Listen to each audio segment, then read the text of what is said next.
കലാസാഹിത്യം തുടങ്ങിയ കാര്യങ്ങളിൽ പുലബന്ധമില്ലാതിരിക്കുക. നേരത്തെ പറഞ്ഞതുപോലെ ടെക്നീഷ്യൻ ഉണ്ടല്ലോ, അങ്ങനെ ടെക്നീഷ്യനും അല്ലാതിരിക്കുക. അങ്ങനെയുള്ള ആളുകൾ മലയാള സിനിമ സംവിധാനം ചെയ്താൽ എങ്ങനെ ഇരിക്കും? കുറേ വർഷങ്ങൾക്ക് മുമ്പ്, അപ്പോൾ ഞാനന്ന് ഒരു 3-4 സിനിമകളിൽ ഇങ്ങനെ മുഖം കാണിച്ചിട്ടൊക്കെ ഉള്ളൂ. ഒരു സിനിമയിൽ അഭിനയിക്കാൻ വേണ്ടി, അതെനിക്ക് തോന്നുന്നത് ഇപ്പോഴും എനിക്ക് അറിയില്ല ഇതിൻ്റെ വാസ്തവം എന്താ വെച്ചാൽ, മമ്മൂട്ടി എന്നെ അഭിനയിപ്പിക്കാൻ വേണ്ടി അതിൽ റെക്കമെൻഡ് ചെയ്താണോ എന്ന് വരെ എനിക്ക് സംശയമുണ്ട്. അങ്ങനെ ഒരു സിനിമയാണത്.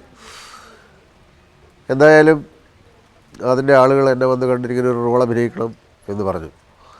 അപ്പോൾ ആരാണ് സംവിധായകനപ്പോൾ എനിക്കറിയില്ലായിരുന്നു ആരാണെന്ന്. ആദ്യമായിട്ട് പുതുതായിട്ട് സംവിധാനം ചെയ്യുന്ന ഒരാളാണ്. മമ്മൂട്ടി മോഹൻലാലൊക്കെ അഭിനയിക്കുന്നുണ്ട്. അപ്പോൾ പുതുതായിട്ടെന്ന് വെച്ചാൽ ആരുടെയെങ്കിലും കൂടെ അസിസ്റ്റൻ്റായിട്ട് വർക്ക് ചെയ്ത ആളാണോ? അസിസ്റ്റൻ്റായിട്ടൊന്നും വർക്ക് ചെയ്തില്ല, പൂന ഫിലിം ഇൻസ്റ്റിറ്റ്യൂട്ടിൽ സംവിധാനം പഠിച്ച ആളാണെന്ന് പറഞ്ഞു. അപ്പോൾ സ്വാഭാവികമായിട്ടും ഇൻസ്റ്റിറ്റ്യൂട്ടിലൊക്കെ പഠിച്ചിട്ടുള്ള ആളാകുമ്പോൾ ഒരു പുതിയ കാഴ്ചപ്പാടും ഒക്കെ ഉണ്ടാവും എന്ന് വിചാരിച്ചിട്ടാണ് ഞാൻ ആ സിനിമയിൽ അഭിനയിക്കാൻ ചെല്ലുന്നത്.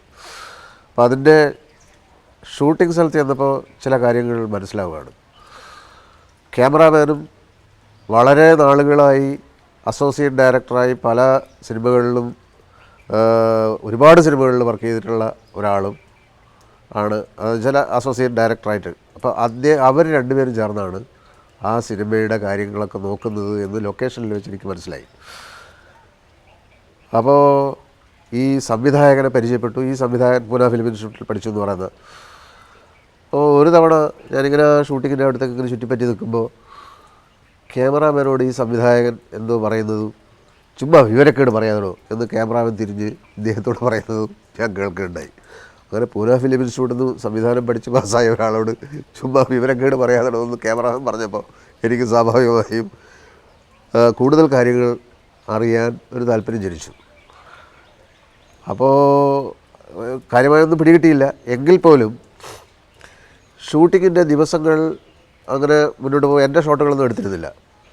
പോകുന്തോറും ഈ ഷൂട്ടിംഗ് സ്ഥലത്ത് നിന്ന് ക്യാമറാമാനല്ല സംവിധായകൻ അകന്നകന്ന് പോകാൻ തുടങ്ങി.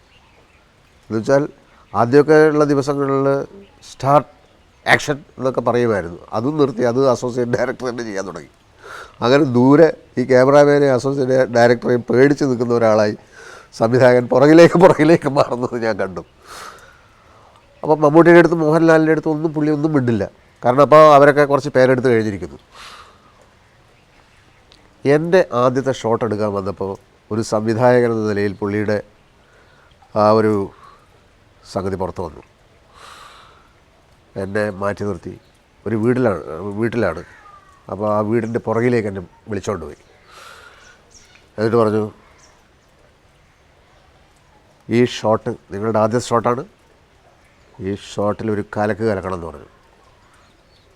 ഞാൻ ചോദിച്ചു എങ്ങനെയാണെന്ന് ചോദിച്ചു. അപ്പോൾ വീട്ടിൽ വന്നിട്ട് കോളിംഗ് ബെല്ലടിക്കുന്ന ഒരു ഷോട്ടാണ്. ഞാൻ പറഞ്ഞു കോളിംഗ് ബെല്ലടിക്കുന്ന ഷോട്ടിൽ എങ്ങനെയാണ് ഞാൻ കലക്കേണ്ടതെന്ന് ചോദിച്ചു. അതായത് അത് ബെസ്റ്റ് കോമഡി ആയിരിക്കണം. നിങ്ങളാ നടന്നു വരുന്നത് കോളിംഗ് ബെല്ലടിക്കുന്നത്. നമുക്ക് കുതിരവട്ടം പപ്പുവിനെ ഔട്ടാക്കണം എന്ന് പറഞ്ഞു. ഞാൻ പറഞ്ഞു കുതിരവട്ടം പപ്പു എന്ന് പറയുന്നത് എൻ്റെ വളരെ വേണ്ടപ്പെട്ട സുഹൃത്താണ്. പുള്ളി അവിടെ എങ്ങനെയെങ്കിലും ജീവിച്ചോട്ടെ, ഞാനിപ്പോൾ പുള്ളിയെ ഔട്ടാക്കാൻ ഇപ്പം തൽക്കാലം ഉദ്ദേശിക്കുന്നത് അതല്ല, നമുക്ക് വിചാരിച്ചാൽ നടക്കുമെന്ന് പറഞ്ഞു. ഞാൻ എന്തായാലും ഇപ്പം അങ്ങനെ വിചാരിക്കുന്നില്ല എന്ന് പറഞ്ഞു. എന്നാലും പക്ഷേ ഞാൻ പറഞ്ഞത് നിങ്ങൾ ചെയ്യണം, ഈ ഷോട്ട് നിങ്ങൾ നല്ല കോമഡി ആയിരിക്കണം, ആളുകൾ ചിരിച്ചു പോകണം. ഞാൻ പറഞ്ഞു സുഹൃത്തെ എനിക്ക് മനസ്സിലായില്ല, ഒരാളൊരു വീട്ടിലേക്ക് വരുന്നു, അയാൾ ആ വീടിൻ്റെ കോളിംഗ് ബെല്ലടിക്കുന്നു, ഇതല്ലേ ഷോട്ട്, അതിലെന്ത് കോമഡിയാണ് ഞാൻ ചെയ്യേണ്ടതെന്ന് എനിക്ക് മനസ്സിലായില്ല. ഇയാൾ അതിസാഹസികമായ ഒരു കാര്യം എൻ്റെ മുമ്പിൽ കാണിച്ചു. എന്നോട് പറഞ്ഞു ഞാൻ കാണിച്ചു തരാം എന്ന് പറഞ്ഞിട്ട് ഇയാൾ ഇങ്ങനെ കാലൊക്കെ പിണച്ചിട്ടൊരു നടപ്പ്, ഈ കോളിംഗ് ബെൽ അടിക്കാനായിട്ട് നടന്നു വരുന്ന നടപ്പ് എനിക്ക് കാണിച്ചു തന്നു. അപ്പോൾ ഞാൻ പറഞ്ഞു അത് കൊള്ളാം, വളരെ നന്നായിട്ടുണ്ട്, എന്നാൽ അങ്ങനെ ചെയ്താൽ മതി എന്ന് പറഞ്ഞു. ഞാൻ നേരെ ക്യാമറാമാൻ എനിക്ക് കുറച്ച് പരിചയമുള്ളതാണ്, ഞാൻ അദ്ദേഹത്തിൻ്റെ അടുത്ത് നിന്നിട്ട് പറഞ്ഞു ഇദ്ദേഹം ഇങ്ങനെ നടന്നിട്ട് കോളിംഗ് ബെൽ അടിക്കാൻ പറയുന്നു, അവരോട് പോകാൻ പറയാമെന്ന് പറഞ്ഞു. അങ്ങനെ പുള്ളി ഇങ്ങനൊരു ചതി ഞാൻ ചെയ്യുമെന്ന് പുള്ളിയും വിചാരിച്ചില്ല. അങ്ങനെ അയാൾ പുറകിലേക്ക് പോയി, ഞാൻ കോളിംഗ് ബെൽ അടിക്കുകയും ചെയ്തു. പിൽക്കാലത്താണ് ഞാൻ മനസ്സിലാക്കുന്നത് ഇദ്ദേഹം പൂന ഫിലിം ഇൻസ്റ്റിറ്റ്യൂട്ടിൽ സംവിധാനം പഠിച്ചു എന്ന് പറഞ്ഞ് ഒരു പ്രൊഡ്യൂസറെ വീഴ്ത്തിയതാണ്. യഥാർത്ഥത്തിൽ സംഭവിച്ചത് എന്താണെന്ന് വെച്ചാൽ, ഒരു മാസത്തെ എപ്രീസിയേഷൻ കോഴ്സ് ഉണ്ട് അവിടെ. എന്നുവെച്ചാൽ ആർക്കും പോവാം അതിന്. അവിടെ സിനിമകളിങ്ങനെ കാണും, അതിനെപ്പറ്റി ചില വിലയിരുത്തലുകളൊക്കെ നടത്താം, അതിനെപ്പറ്റി ഡിസ്കസ് ചെയ്യാം. ഒരു മാസം കഴിഞ്ഞാൽ എപ്രീസിയേഷൻ കോഴ്സിൽ പങ്കെടുത്തു എന്ന് പറഞ്ഞിട്ട് അവിടെ നിന്ന് ഒരു കടലാസും കൊടുക്കും. ഇത് കാണിച്ചിട്ട് പൂന ഫിലിം ഇൻസ്റ്റിറ്റ്യൂട്ടിൽ സംവിധാനം പഠിച്ചതാണെന്നും പറഞ്ഞ് പ്രൊഡ്യൂസറെ ചതിച്ച് സംവിധായകനായിരിക്കുകയാണ്. ഇങ്ങനെ ഉള്ള ഇപ്പം മലയാള സിനിമയിൽ ഭയങ്കര പ്രതിസന്ധിയുള്ള കാലഘട്ടമാണെന്ന് പറയുന്നത്. ഇതുപോലെയുള്ള നിരവധി ആളുകൾ ഇപ്പോഴും സിനിമ ചെയ്തുകൊണ്ടിരിക്കുകയാണെന്നുള്ളതാണ്. അത് തന്നെയാണ് മെയിൻ പ്രതിസന്ധി.